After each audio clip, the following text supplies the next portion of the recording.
Are we seeing the greatest season of Formula One in a long time? Maybe. Is it entirely because Red Bull has fallen back into the pack and McLaren is finally taking the step up? Possibly. But that said, it's the Hungarian Grand Prix. It was exciting, maybe not so much for its off track action, but definitely because of the implications of what we saw going on at the track, but not necessarily on it. Let's talk about it. What's going on, guys? Welcome back, and we are still in the scuffed setup. I apologize that I did not get my desk and office set up. I've actually been out of town the last few days and was unable to get it set up. You can still see it here in pieces. So it'll be here soon. I promise. It's the plan to get it set up this week, and we'll be back to our normally scheduled things just in time for the summer break in F1. But nonetheless, what's going on, guys? We're here to talk about the 2024 Hungarian Grand Prix. It was a very exciting one. We saw a McLaren front row lockout, and we saw some spice up and down the grid all day long, culminating in a new race winner once again here in 2024, a season in which many of us did not think this was going to happen at all. And all of a sudden, we're now looking at 7 different race winners in 2024. I can definitely confidently say I didn't see that coming, and so I'm going to take that every single day of the week. But in terms of this recap, we're going to talk about our very quick hits, our weekend winners and losers, and then we'll talk about our predictions, results, and see how we got on over the course of the weekend. But let's kick things off with our quick hits. Before we get started with our quick hits, if you haven't already, subscribe down below. I promise this scuffed setup is not how we normally do things here. You can see it on the playlist for all of these videos, and we promise we'll be back up and running soon. But subscribe below if you haven't already, if you enjoy F1 or sim racing content. We do a lot of both here, although with the move, it's obviously taking a little bit longer to get going than I had initially hoped. But regardless, I would love to have you join our little community, as well as leave a comment down below what you thought of the Hungarian Grand Prix and what you would rate it out of a 10. I think it's going to be a very interesting one. I think it's going to come down to whether or not you look at it in terms of the on-track action or sometimes the off-track action, as we saw down the stretch in this one. And as always, turn on notifications so you don't miss a single upload, and leave a like rating on the video if you enjoyed it. It really helps me out. But let's go ahead, let's jump on into our quick hits. And where else can you start? Once again, and it feels like we've been saying this a lot this year, because we have another new winner in Formula One. That's right, Oscar Piastri wins his first race in Formula One. Hungary gives us another new winner on the grid, and it only took him, what was it, like 35 races or something like that to get his first win. Absolutely well deserved. He ran a very fantastic race, but ultimately, I think we're going to touch on this here in a little bit. It's going to be a very McLaren-centric episode of our race recaps, if you can believe it. But Oscar, congratulations, getting your first win is a huge accomplishment. Took the lead into turn 1, managed the race very, very well, and then was just unfortunately put into a very tough spot thanks to his teammates, in which we're going to move on to our second point here, which is Lando Norris being put in a very tough position, both as the driver and the lead driver for McLaren in terms of the Drivers' Championship. McLaren ultimately, for whatever reason, decided to try and cover off Lewis Hamilton at the end by undercutting Oscar and putting both Lando and Oscar in very odd positions where, due to their strategy calls, Lando came out about 3.5 seconds ahead of Oscar on track and basically spent the next 15 to 18 laps begging Lando to let Oscar back through. And it just got to a very awkward, very odd point at the race where they were essentially trying to blackmail Lando into letting Oscar through. Eventually, he did end up doing it. I believe it was on lap 68 of 70 that he ended up, letting off and letting Oscar through and giving Oscar his win. But at the same time, nobody felt good after this one was over. Even Oscar's, post-race radio message was one of the most subdued, just oddest first winner radio message I think you could have heard. And I think this is McLaren's fault. I think this is McLaren's fault. They put Lando in a lose-lose situation where trying to cover off a Mercedes that they were faster than all weekend long put Lando in a lose-lose situation because it was McLaren's call to come in to undercut. and to cover off Lewis, which I don't think, or anyone really thinks that was necessary. And ultimately, it's a whole weird situation that nobody is going to feel good about. Even now, probably even going into next week. So very odd situation for McLaren this week. I know 1-2 has never felt more odd or just distracting than this one. So tough seasons right now at McLaren, and I think it's really just going to show that I don't know if they're quite ready to truly challenge for a drivers' championship. And I know they're pushing for the constructors' championship, and we're going to get onto this one here in a little bit as well. But man, they still got a long way to go, I think, before a lot of some trust is going to be regained, because their run of form recently has been rough, to say the least. Talking about a driver who's had a bit of a rough run of form, Max Verstappen finishes off the podium for the first time in feels like a very long time. He ends up coming home in 5th in this one.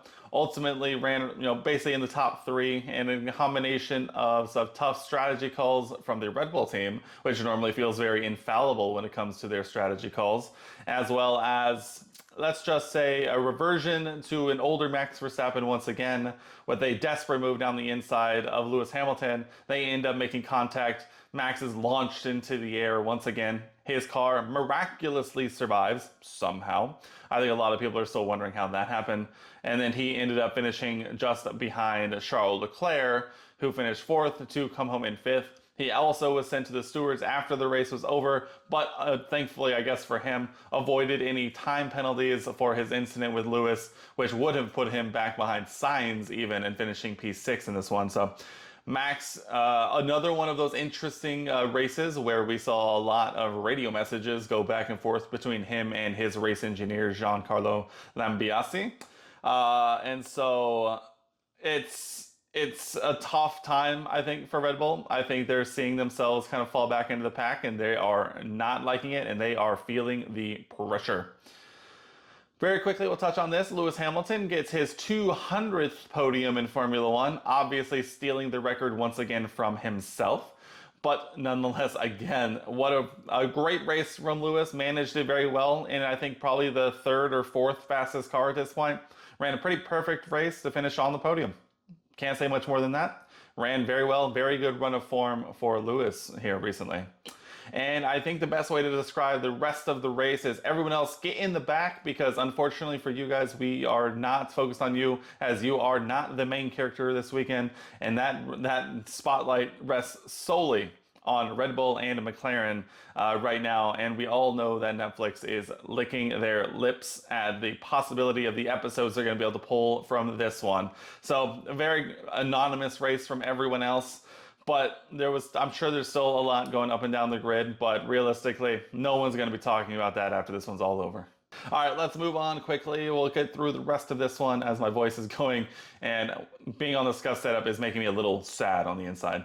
Let's kick things off our next section with our weekend winners and losers, and we'll start with our weekend winner. And this one, I think I actually am obligated to go for Oscar Piastri.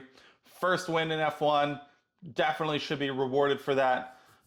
But the way McLaren handled it, the kind of way we talked about it in the quick hit section, just, man, it really drags this one down. And without much else to go for, I think I can give a special shout out to Charles Leclerc for finishing on the lead lap and in the points this time. We're going to touch on that one here in a little bit.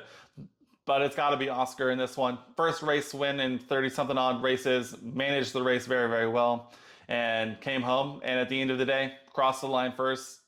It might have been a little iffy down the stretch, but hey, a win is a win. Congratulations, Oscar.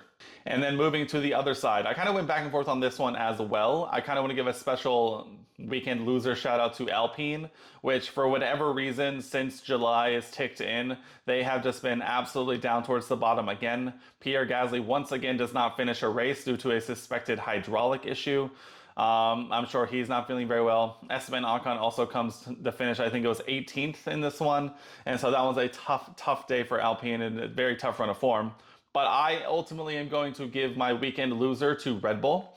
Not only for the way Max handled himself in his race this week, also Sergio Perez crashing out in Q1, going out in Q1 again, costing the team valuable time and more importantly, money as we head towards the second half of this season.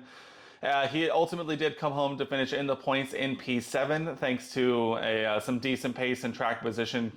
Being able to make it work down the stretch, and it's tough. We're seeing the cracks, I think, kind of come to fruition and fully form as Red Bull has definitely fallen back into the clutches of the Mercedes, the Ferraris. I mean, McLaren has definitely taken the next step forward in being the fastest car on the grid. But we're seeing a lot of the things that you could kind of gloss over with a Red Bull when Max was, winning and they had a dominant car. But now that they don't, we're starting to see a little bit of a reversion of Red Bull and showing that they might not be quite as dominant as we once thought. So it'll be interesting to see what happens from here. We're heading right down the barrel of the summer break. Are they going to make a change when it comes to Sergio Perez? Is Max going to kind of regain some of his composure that we've seen him lose a little bit over here the last couple of races? I don't know, but I think at the end of the day, what we can say is they are definitely not the well-oiled machine that we thought they were after Bahrain just a few short number of races ago. All right, let's quickly also go through our predictions results very quickly here in this one. We'll kick things off. My pick for biggest positive surprise was Charles Leclerc. I think I definitely deserve the point in this one. After a handful of races of finishing a lap down and nowhere near the points, finishing ahead of his teammates and in the points and on the lead lap, gotta be. I'm taking that one to the bank. Oscar Piastri win, get in the back seat. Charles Leclerc, truly the biggest positive surprise. Moving on to my pick for biggest disappointment. This one I did not give myself my point for because I went with Williams. And while they did have a bit of a struggled kind of weekend, I think they definitely weren't necessarily the biggest disappointment. And ultimately, I think they kind of performed about as well as you would expect. Obviously not finishing in the points, but they were definitely not where I was imagining they would be when I made this prediction. So no point there. Moving on to our qualifying top three, I went for a Max Verstappen pole position. Obviously did not. A Lewis Hamilton P2 and a Lando Norris P3. I get one total point from here as Max ended up qualifying in P3 and Lando put it on pole. So a half point for both of those add up to one. Then our race podium, and this is where I almost nailed it. I had a Max Verstappen win, a Lando Norris P2, and a Lewis Hamilton P3. So if I had just swapped Max Verstappen with Oscar Piastri, that would have been a full sweep. But nonetheless, I'll take 2 points there every day of the week. And then we round things out with my one crazy prediction, which I might have loopholed my way through in this one. But I predicted Charles Leclerc will finish in the points and on the lead lap. Like I said, he has been lapped multiple times and not near the points at all. So finishing on the lead lap and in the points and ahead of his teammate and almost on the podium, I gotta give myself that one. So coming home at the end of the weekend, we have a fantastic weekend, the best out of the entire challenge so far. We score 5 points this weekend, bringing my total to 50.5 points. Definitely taking that one to the bank. Can't take these weekends for granted. Very solid. Thanks to an Oscar Piastri win, I almost had even more. But at the same time, I'm not going to take 5 points for granted. We'll take that one every single day of the week. Looking at the rest of the order in our little challenge, I currently sit at the top with 50.5 points. British, not a good weekend on 46. Senel coming in with 49.5 points. F1 Inferno with 28.5 points, and Andrew bringing up the rear at 27.5 points. It is tightening up in this one. We do take the lead here in this one, and British actually falls down to P3. For those of you who've been paying attention, he's been running in P2 a lot this season so far, so he's got a lot of regrouping to do. He was on for big points until, some things happened in Hungary. So we're not going to talk about it too much. He has one more race to rebound before the end of the first half and as we head into the summer break. And we're going to try and continue to hold on to our lead with a charging Senel at the end of the day. So we're going to take that one to the bank here. But guys, that just leaves one question remaining. What is next when it comes to F1? Obviously, it's a quick turnaround. The summer break looming.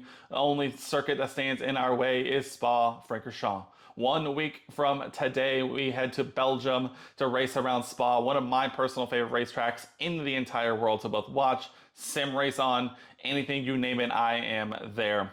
Last year, we saw a Max Verstappen, Sergio Perez, and Charles Leclerc podium. It definitely feels like we could see a massive shakeup from last year to this year, but that only leaves the one question. Who do you think is going to finish on the podium this year? Let me know down in the comment section below. But guys, that is going to wrap it up here for me in this one. I hope you enjoyed Hungary. I think it was definitely very interesting to listen to and kind of see the reactions therefrom. But in terms of on-track action, I think it kind of went the way a lot of people expected it to. But we're only 1 week away from the end of the first half of the season and heading into the summer break. I'm looking forward to Spa. I hope you are as well. Once again, subscribe if you haven't already. Leave a comment down below what you thought of Hungary and what you're looking forward to at Spa. Leave a like if you enjoyed the video and turn on notifications so you don't miss a single upload. I promise you that this will be the last time we're on the scuff setup, and we'll be up and running soon, I promise. But guys, I hope you enjoyed the video, and I will see you guys in the next one.